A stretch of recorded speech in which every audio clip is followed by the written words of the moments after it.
സൂചിപ്പാറ വെള്ളച്ചാട്ടത്തിന്റെ ഭാഗത്ത് ചിലർ കുടുങ്ങിപ്പോയതായി നമുക്ക് നേരത്തെ ദൃശ്യങ്ങൾ വിവരങ്ങൾ ലഭിച്ചിരുന്നു. അത് സംബന്ധിച്ച് കൂടുതൽ വിവരങ്ങൾ ഇപ്പോൾ കമൽ നൽകും. കമൽ, എങ്ങനെയാണ് ആ ഭാഗത്ത് ആളുകൾ പെട്ടുപോയത്? ആരാണത്? മോത്തി, ആളുകൾ ആരാണെന്ന് വ്യക്തമല്ല. എന്തായാലും ഈ ദുരന്തത്തിന്റെ ഭാഗമായി അവിടെ ഏതെങ്കിലും തരത്തിൽ കുടുങ്ങിയതല്ല. ഇപ്പോൾ താഴെ നിന്ന്, അതായത് ഈ സൂചിപ്പാറ വെള്ളച്ചാട്ടത്തിന്റെ താഴെ വലിയ താഴ്വരയാണ്. ചാലിയാറിന്റെ തീരത്തേക്ക് പോകുന്ന മലപ്പുറം ജില്ലയിൽ നിന്ന് കടന്നു വരാവുന്ന മേഖലയാണ്. താഴെ നിന്ന് കയറി വന്ന ചില ആളുകൾ അവിടെ കുടുങ്ങിയിട്ടുണ്ട് എന്നാണ് പറയുന്നത്. 3 പേരുണ്ടായിരുന്നു, ഒരാളെ രക്ഷപ്പെടുത്തി. മറ്റു 2 പേർ ഇപ്പോഴും പാറക്കെട്ടുകളുടെ ഇടയിലാണ് ഉള്ളത്. ഇടയ്ക്ക് കോസ്റ്റ് ഗാർഡിന്റെ ഹെലികോപ്റ്റർ അവരെ രക്ഷിക്കാനൊരു ശ്രമം നടത്തി. പക്ഷേ ആ ഹെലികോപ്റ്റർ അവിടെ ഇറക്കാനുള്ള ശ്രമം വിജയിച്ചില്ല. കോസ്റ്റ് ഗാർഡിന്റെ ആളുകളും വനം വകുപ്പിന്റെ പ്രതിനിധികളും ഒക്കെ അവിടെ ഉണ്ട്. അവർ ഇപ്പോഴും രക്ഷിക്കാൻ ശ്രമിക്കുന്നതെന്നാണ് പറയുന്നത്. ഇതിന് താഴ്ഭാഗത്ത് പരപ്പൻപാറ കോളനി എന്നൊരു കോളനി ഉണ്ട്. അതായത് ഈ വയനാടിന്റെ ഭാഗത്തുള്ള സൂചിപ്പാറ വെള്ളച്ചാട്ടത്തിൽ നിന്ന് കുത്തനെ ഇറക്കമാണ്. നമ്മൾ താമരശ്ശേരി ചുരത്തിൽ നിന്നൊക്കെ താഴേക്ക് നോക്കുന്ന പോലെ അത്രയും താഴെയുള്ള സ്ഥലമാണ്. അങ്ങോട്ട് ഇറങ്ങി ചെന്നാലാണ് ഈ പരപ്പൻപാറ കോളനി. ഈ കോളനിയോട് ചേർന്ന് ചാലിയാർ ഒഴുകിയാണ്. ചാലിയാറിന്റെ മറുകരയിൽ മലപ്പുറം ജില്ലയാണ്. ഈ പോത്തുകല്ല് ഭാഗത്തു നിന്നൊക്കെ കയറി വരാവുന്ന സ്ഥലമാണ്. അങ്ങനെ താഴെ നിന്ന് കയറി വന്ന ആളുകളാണ് എന്നാണ് ഈ തെരച്ചിൽ നടത്തുന്നവർ പറയുന്നത്. മാത്രമല്ല ആ ഭാഗത്തൊക്കെ ഇപ്പോഴും ഈ ദുരന്തത്തിൽ അറിയപ്പെട്ട ആളുകളുടെ മൃതദേഹങ്ങൾക്ക് വേണ്ടിയൊക്കെയുള്ള തെരച്ചിൽ നടക്കുന്നുണ്ട്.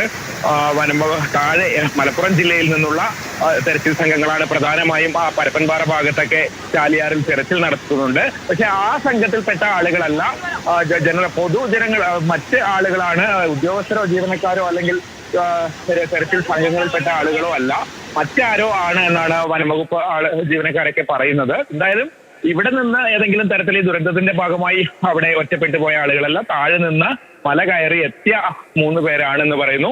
ഒരാളെ രക്ഷപ്പെടുത്തിയിട്ടുണ്ട്. ശരി കമൽ, സൂചിപ്പാറയുടെ ഭാഗത്ത് മീൻമുട്ടി ഭാഗത്തു നിന്ന് ആണ് ഇതുപോലെ ഒറ്റപ്പെട്ടതായി കണ്ടെത്തിയത് കുറച്ചു പേര്. എപ്പോഴും ജാഗ്രതാ നിർദ്ദേശങ്ങൾ പാലിക്കണം എന്ന് നമ്മളെപ്പോഴും പറയാറുണ്ട് കമൽ.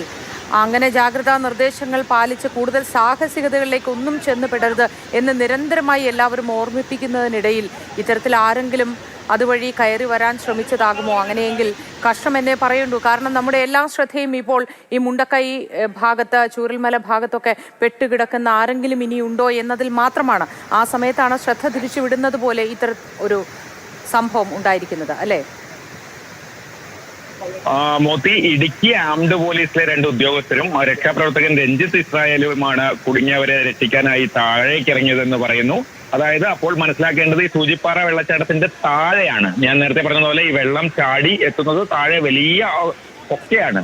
ഈ വയനാട് മലപ്പുറം ജില്ലകളുടെ മലനിരകളുടെ അതിർത്തിയാണ്. അപ്പോ താഴെ സമതലമാണ്, മുകളിൽ വയനാട് മലനിരകളാണ്. അത്രയും ഉയരത്തിലുള്ള സ്ഥലം. അതിന്റെ താഴെയാണ് ഇവർ കുടുങ്ങിയിരിക്കുന്നത്.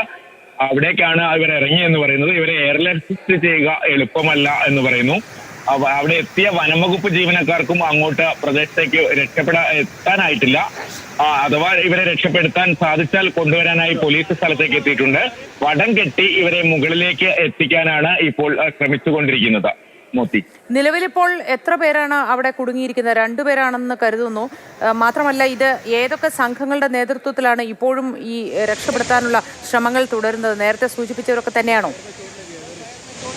മോത്തി, കോസ്റ്റ് ഗാർഡ് ഉണ്ട്, വനം വകുപ്പുണ്ട് എന്ന് പറയുന്നു. അതുപോലെ മറ്റ് ഫയർഫോഴ്സ് ഉൾപ്പെടെയുള്ള സംഘങ്ങളും അങ്ങോട്ട് എത്തുന്നുണ്ട്. പോലീസും സ്ഥലത്ത് പുറത്ത് കാത്തു നിൽക്കുന്നുണ്ട്. ഇവരെ പുറത്ത് എത്തിക്കേണ്ട ഒരു സാഹചര്യം വരികയാണെങ്കിൽ. ഇത് വളരെ ദുർഘടമായ മേഖലയാണ്. എനിക്ക് ആ പ്രദേശത്തിന്റെ ഭൂപ്രകൃതി, പരപ്പൻപാറ കോളനിയിൽ ഞാൻ മുമ്പ് പോയിട്ടുണ്ട്. അതാണ് ഞാൻ പറഞ്ഞത്, നമ്മൾ ചുരത്തിലൊക്കെ ഹെയർപിൻ വഴി ഇറങ്ങുന്നതിന് പകരം ഇത് കുത്തനെ താഴേക്ക് നടവഴിയിലൂടെ ഇറങ്ങി സമതലത്തിലെ ലെവലിലേക്ക് ഏകദേശം എത്തണം. അവിടെയാണ് ഈ കോളനിയും ചാലിയാറും ഉള്ളത്. അവിടെ നിന്ന് മുകളിലേക്ക് കയറി വന്ന ആരോ ഈ സൂചിപ്പാറ വെള്ളച്ചാട്ടത്തിന്റെ ഇടയിൽ എവിടെയോ പെട്ടു എന്നാണ് പറയുന്നത്. ഈ സൂചിപ്പാറ വെള്ളച്ചാട്ടം 2-3 തട്ടായിട്ടാണ് താഴേക്ക് വെള്ളം ചാടിപ്പോകുന്നത്. അതിൽ ഏതോ ഒരു ഭാഗത്തുള്ള പാറക്കെട്ടിലാണ് ഇവർ കുടുങ്ങിയിരിക്കുന്നത്. മോത്തി പറഞ്ഞതുപോലെ ഇവർ തെരച്ചിലിന്റെ ഭാഗമായി എത്തിയതാണ് എന്ന് പറയുന്നുണ്ട്. പക്ഷെ ഔദ്യോഗിക സംഘങ്ങളൊന്നുമല്ല. എന്തായാലും എങ്ങനെ അവിടെ എത്തിപ്പെട്ടു എന്നതിനെ കുറിച്ച് ഇപ്പോഴും ഒരു വ്യക്തതയില്ല. ഈ അന്വേഷണ സംഘത്തിലെ ആരെങ്കിലും പുറത്തെത്തിയാലോ അല്ലെങ്കിൽ ഈ ആളുകളെ പുറത്തേക്ക് കൊണ്ടുവന്നാലൊക്കെയാണ് നമുക്ക് അത് സംബന്ധിച്ച് വിശദാംശങ്ങൾ ലഭിക്കുകയുള്ളൂ. പക്ഷെ എന്തായാലും 3 പേർ കുടുങ്ങി, ഒരാളെ പുറത്തേക്ക് കൊണ്ടുവരാൻ കഴിഞ്ഞു എന്നും പറയുന്നു.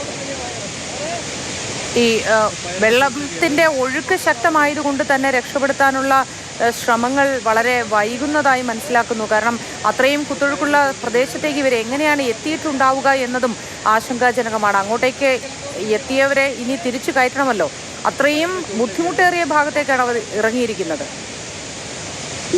ആ ദൃശ്യങ്ങൾ കണ്ടതിൽ നിന്ന് നമുക്ക് മനസ്സിലാക്കാം വെള്ളച്ചാട്ടമാണ്, കുത്തി ഒഴുകുന്ന വെള്ളം, അതിനിടയിലുള്ള പാറക്കെട്ടിലൊക്കെയാണ് ആളുകൾ നിൽക്കുന്നത്. ഞാൻ പറഞ്ഞതുപോലെ ഇത് വലിയ ഉയരത്തിൽ നിന്ന് നമുക്ക് ആ സമുദ്രനിരപ്പിൽ നിന്നുള്ള ഉയര വ്യത്യാസം ആലോചിച്ചാൽ മനസ്സിലാകും. വയനാട് കിടക്കുന്ന ആ